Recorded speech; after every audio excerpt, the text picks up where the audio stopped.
Durante o período dos juízes, Israel vivia um tempo de instabilidade espiritual, política e moral. Era uma época marcada por um ciclo repetitivo.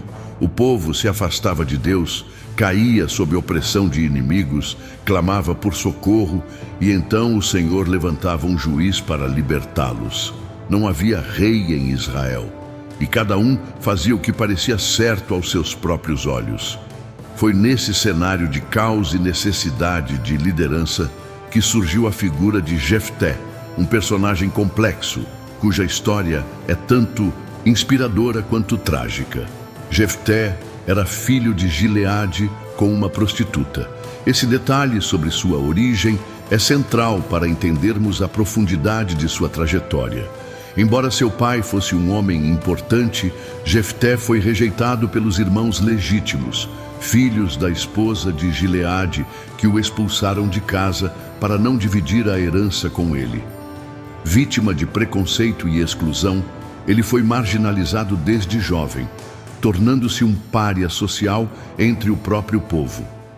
Expulso de sua terra natal, Jefté foi morar na região de Tobi, onde reuniu ao seu redor um grupo de homens considerados vadios e desprezados pela sociedade. No entanto, ali ele começou a desenvolver suas habilidades de liderança e combate. Com o tempo, Jefté se transformou em um guerreiro respeitado, um homem valente e estratégico, capaz de inspirar outros a segui-lo, mesmo estando à margem do sistema. Foi essa reputação de coragem e força que o trouxe de volta ao centro da história. Quando os amonitas ameaçaram Israel, os anciãos de Gileade se viram sem opções e decidiram recorrer justamente àquele que antes haviam rejeitado. Procuraram Jefté e lhe pediram que liderasse o povo na guerra. A princípio, ele questionou a hipocrisia do pedido, lembrando que havia sido expulso. No entanto, diante da promessa de que seria feito líder de todo o povo caso saísse vitorioso, Jefté aceitou o chamado. Assim, o rejeitado se tornou a esperança de libertação, iniciando uma jornada que marcaria profundamente a história de Israel. Antes de continuarmos essa história impressionante, quero te fazer um convite especial. Se essa narrativa já começou a tocar algo aí dentro, se de alguma forma está te fazendo refletir sobre rejeição, propósito ou superação, então você está no lugar certo. Aqui, a gente não apenas conta histórias, a gente busca sentidos, lições e caminhos de transformação para a vida real. Então, se você quer continuar caminhando com a gente por essas histórias que atravessam o tempo e ainda falam com o coração, deixa o like agora mesmo e se inscreve no canal. Isso não é só um botão, é um passo para fazer parte de uma comunidade que valoriza profundidade, fé e crescimento pessoal. Aqui você é bem-vindo, aqui você pertence. Agora sim, vamos seguir com a jornada de Jefté, porque o mais impactante ainda está por vir. Na época em que Jefté surgiu como uma figura central na história de Israel, o povo enfrentava mais uma vez a consequência de sua infidelidade a Deus. Após um período de paz, os israelitas voltaram a praticar a idolatria, adorando os deuses dos povos vizinhos, como os Baalins e os Astarotes, abandonando os mandamentos do Senhor. Como resposta à rebelião do povo, Deus permitiu que eles caíssem sob a opressão dos amonitas, um antigo povo inimigo de Israel, descendente de Ló.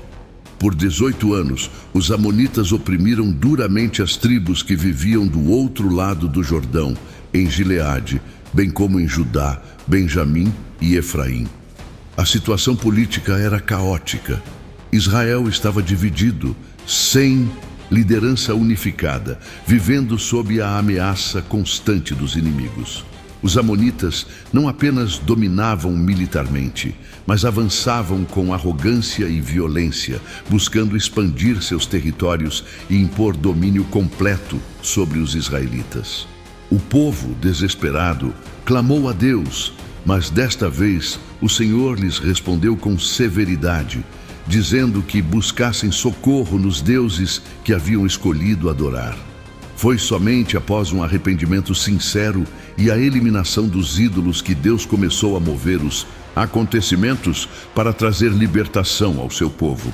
Em meio à pressão da guerra iminente e da ausência de um líder militar forte, os anciãos de Gileade se reuniram para discutir quem poderia liderar Israel contra os amonitas. E, ironicamente, seus olhos se voltaram para Jefté, o mesmo homem que anos antes haviam rejeitado e expulso da herança familiar por causa de sua origem.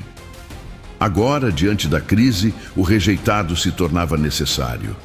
Sabiam que Jefté era um guerreiro valente, respeitado, temido, até por seus inimigos, alguém que havia se destacado mesmo fora dos limites de Israel, liderando um grupo de homens considerados inúteis pela sociedade, mas que sob sua liderança se tornaram combatentes leais e eficazes.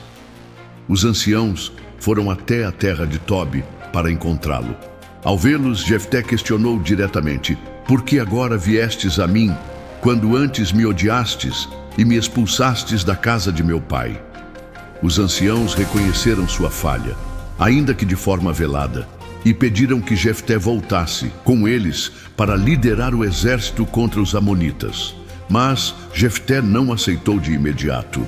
Sabia que estava sendo procurado por interesse e não por reconhecimento sincero. Então, impôs uma condição clara: se voltasse com eles e vencesse a batalha, deveria se tornar o chefe de todos os habitantes de Gileade.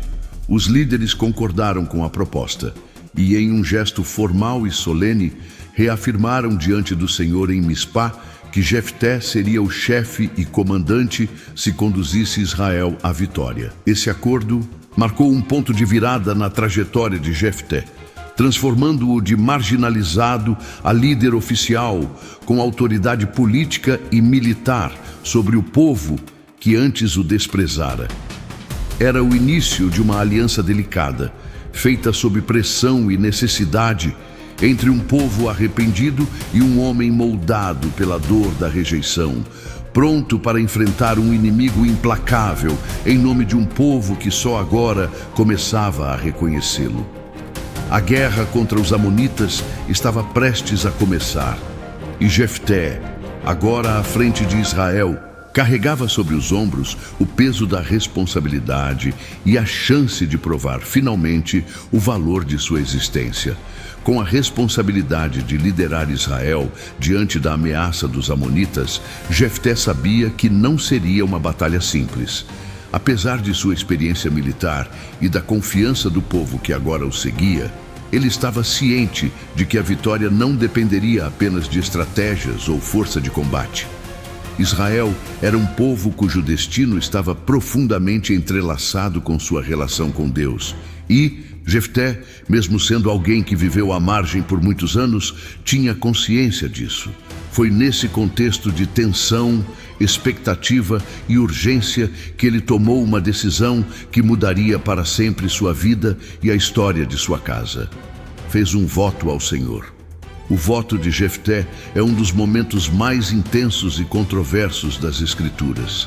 Antes de entrar em batalha, ele se dirige a Deus com uma promessa solene: "Se com efeito me entregares os filhos de Amon nas mãos, aquele que sair da porta da minha casa, ao meu encontro, quando eu voltar em paz da guerra contra os filhos de Amon, esse será do Senhor, e eu o oferecerei em holocausto." A declaração é direta, mas carrega ambiguidades e abre margens para diferentes interpretações, principalmente pelo uso das palavras "aquele que sair da porta da minha casa" e "oferecerei em holocausto". A primeira questão que salta aos olhos é o conteúdo do voto. Jefté promete entregar em sacrifício o primeiro ser que sair de sua casa ao seu encontro, caso Deus lhe conceda a vitória. Essa promessa levanta uma série de perguntas sobre sua motivação e sobre o que ele esperava encontrar. Era comum na cultura da época que animais fossem sacrificados a Deus como expressão de gratidão e devoção. Mas a maneira como Jefté formulou o voto indica que ele estava disposto a consagrar, literalmente, quem quer que aparecesse primeiro, fosse animal ou pessoa. Considerando que as casas naquela época não abrigavam animais internamente como parte do lar, há uma forte possibilidade de que Jefté estivesse consciente de que alguém da sua própria família poderia ser o alvo de sua promessa. Quanto à intenção por trás desse voto, ela parece surgir de uma combinação complexa de fé e desespero. Jefté não era um sacerdote, nem um levita, e sua formação espiritual provavelmente era fragmentada, influenciada tanto pela tradição israelita quanto pelas práticas religiosas das regiões em que viveu durante o exílio. É possível que ele estivesse tentando barganhar com Deus, de maneira sincera, mas equivocada, como se a vitória pudesse ser comprada com uma demonstração extrema de devoção. Nesse sentido, o voto revela tanto sua fé no poder de Deus, quanto sua falta de compreensão plena sobre o caráter do Senhor, que jamais exigiu sacrifícios humanos do seu povo. O momento em que Jefté faz esse voto é revelador. Ele ainda não partiu para a batalha. Está entre a convocação do povo e o confronto direto com os amonitas. É um instante de tensão máxima, em que o medo do fracasso se mistura com a esperança de redenção. Jefté, o rejeitado que agora liderava uma nação, queria garantir a vitória de qualquer forma. Talvez não confiasse plenamente que Deus lhe daria o triunfo apenas por sua posição ou por sua oração. Então, apelou para uma promessa radical, colocando em risco algo que nem ele mesmo sabia, ao certo, o que seria. Essa atitude, embora marcada por um senso de devoção, revela também a insegurança de um homem que não queria apenas vencer uma guerra, mas provar seu valor, consolidar sua liderança e, quem sabe, agradar a Deus ao ponto de compensar toda uma vida de rejeição e marginalização. O voto de Jefté é, portanto, um grito desesperado por aceitação divina, uma tentativa de assegurar o favor de Deus através de um gesto que ultrapassava os limites do entendimento espiritual correto. Na sua essência, esse momento escancara a fragilidade de um líder que, mesmo forte no campo de batalha, carregava dentro de si feridas profundas e um senso de urgência que o levou a fazer uma promessa com consequências imprevisíveis. Após a vitória de Jefté sobre os amonitas, a atmosfera em Israel era de alívio e celebração. A ameaça havia sido vencida e o povo estava livre da opressão. Jefté retornava triunfante, não apenas como um guerreiro vitorioso, mas agora como o chefe reconhecido de Gileade, o homem que havia cumprido sua promessa de conduzir o povo à libertação. Contudo, ao se aproximar de sua casa, um momento que deveria ser de alegria se transformou em profunda dor. A primeira pessoa que saiu para encontrá-lo foi sua filha, sua única filha, dançando ao som de tamboris, celebrando a vitória de seu pai. Ela era a expressão pura da vida, da continuidade, da esperança. E, ao mesmo tempo, ela se tornava o preço do voto que Jefté havia feito. A reação de Jefté foi imediata e devastadora. Ele rasgou suas vestes, um gesto tradicional de luto e desespero profundo, e exclamou: "Ah, filha minha, tu me puseste em grande angústia. És tu, mesmo quem me arrasou, porque fiz um voto ao Senhor e não tornarei atrás." Suas palavras revelam não apenas o choque pelo reencontro inesperado, mas o conflito interno que o consumia. Ele se via preso entre sua promessa a Deus e o amor por sua filha, entre a honra de cumprir sua palavra e o horror do que isso significava. A ironia trágica era evidente. O homem que buscava redenção e vitória através de um voto precipitado, agora enfrentava o preço mais alto que poderia imaginar. A filha de Jefté, por sua vez, responde de forma surpreendente. Ela não questiona o voto do pai, não se revolta, não implora. Em vez disso, demonstra uma postura de submissão e honra, tanto para com seu pai quanto para com o Deus de Israel. Ela diz: meu pai, fizeste voto ao Senhor. Faze comigo segundo o que prometeste, pois o Senhor te vingou dos teus inimigos, os filhos de Amon. Suas palavras são marcadas por uma maturidade e resignação raras. Ela reconhece a seriedade do compromisso feito por seu pai, mesmo sabendo que isso significaria o fim de sua própria vida como conhecia. Pede apenas um tempo, 2 meses, para ir aos montes e chorar com suas amigas por sua virgindade, o que indica que ela nunca se casaria nem teria filhos.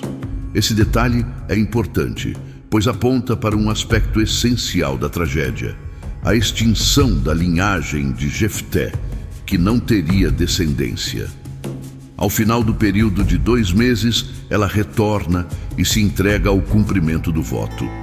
O texto bíblico afirma que Jefté fez com ela segundo o que havia votado, mas não entra em detalhes explícitos sobre o que exatamente aconteceu. É a partir dessa brecha que surgem 2 principais interpretações ao longo da história. A primeira, mais literal, sustenta que Jefté realmente ofereceu sua filha em sacrifício humano, uma prática proibida pela lei de Deus, mas que ele teria cumprido por conta da gravidade de seu voto e da falta de compreensão teológica adequada. Essa visão, embora chocante, é sustentada por alguns estudiosos devido à linguagem do texto e ao costume do período, em que votos extremos não eram incomuns, especialmente entre povos vizinhos a Israel. A segunda interpretação defende que Jefté não sacrificou fisicamente sua filha, mas a dedicou ao serviço perpétuo no templo, ou a uma vida de virgindade, o que significava a renúncia total ao casamento e à maternidade. Essa teoria se baseia na ênfase dada à virgindade da jovem e no lamento dela por não se casar, sem mencionar lamento pela morte. Segundo essa visão, o holocausto mencionado por Jefté seria simbólico, uma consagração total da filha a Deus, como uma espécie de voto de celibato ou serviço religioso permanente. Independentemente da interpretação adotada, o que fica evidente é a dimensão trágica da situação. O voto feito num momento de desespero e desejo de garantir a vitória resultou num sacrifício, literal ou simbólico, que marcou profundamente a história de Jefté e de Israel, sua filha, cuja vida deveria ter sido celebrada após a vitória. Tornou-se o símbolo da consequência de palavras impensadas, pronunciadas diante de Deus sem discernimento. E assim, o que começou como um triunfo nacional se transformou em uma das cenas mais comoventes e perturbadoras das Escrituras. A história de Jefté e sua filha tem atravessado séculos como uma das narrativas mais debatidas e inquietantes das Escrituras. A complexidade da situação, unida à escassez de detalhes explícitos no texto bíblico, deu margem a diversas interpretações que até hoje dividem estudiosos, teólogos e leitores.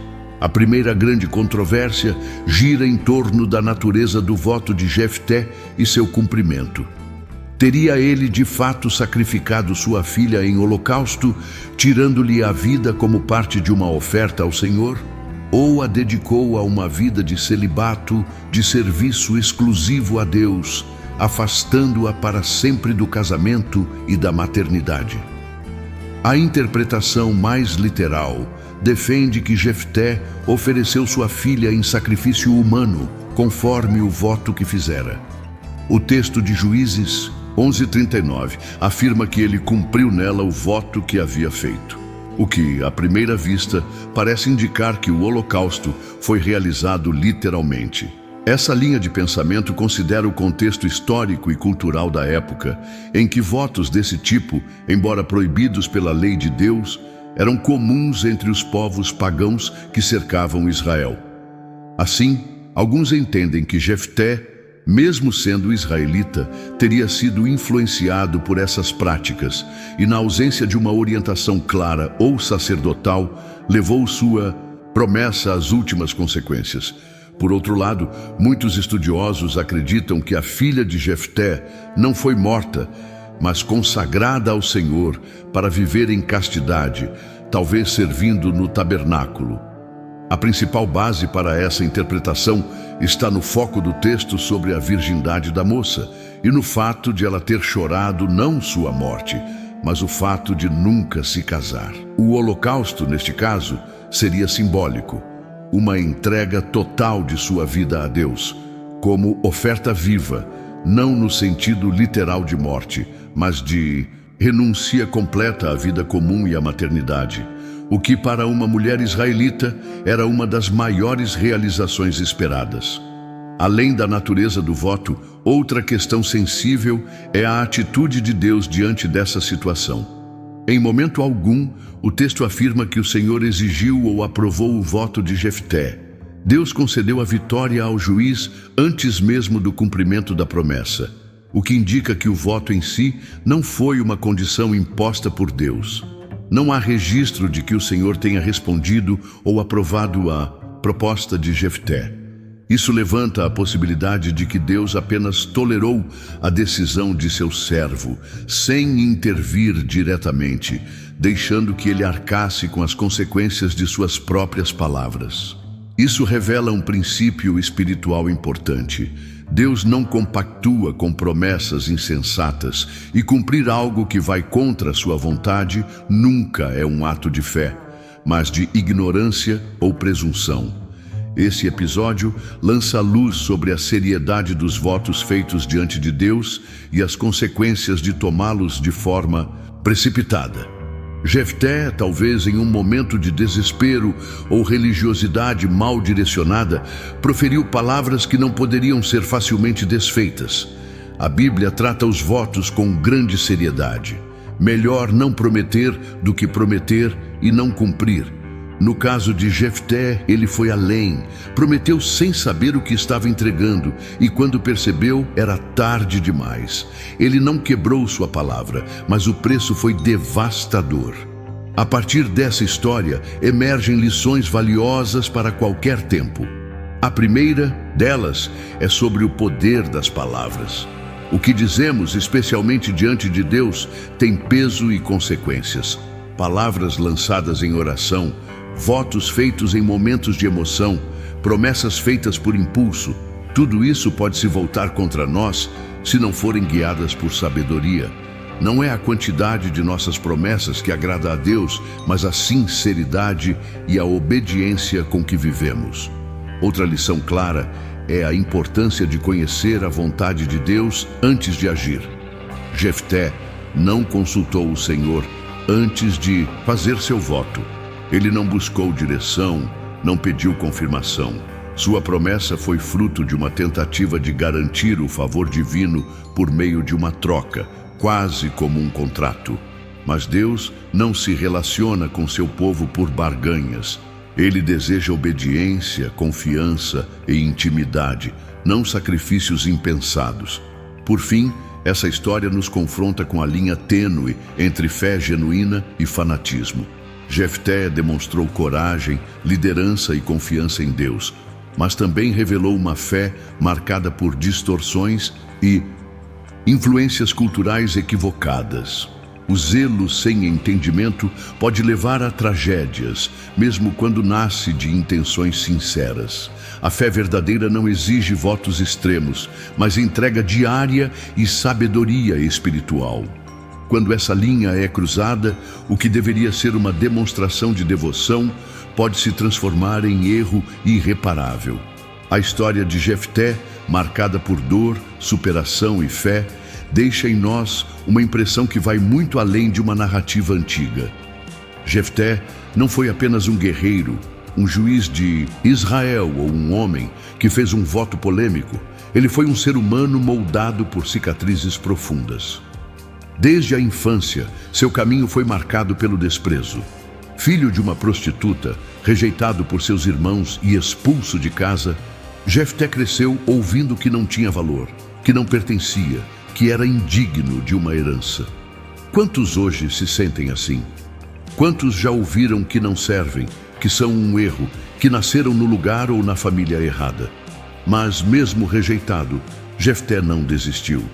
Ele foi viver em Tob, longe de sua terra, longe dos que o feriram, cercado por homens que a sociedade desprezava, vadios, segundo o texto bíblico.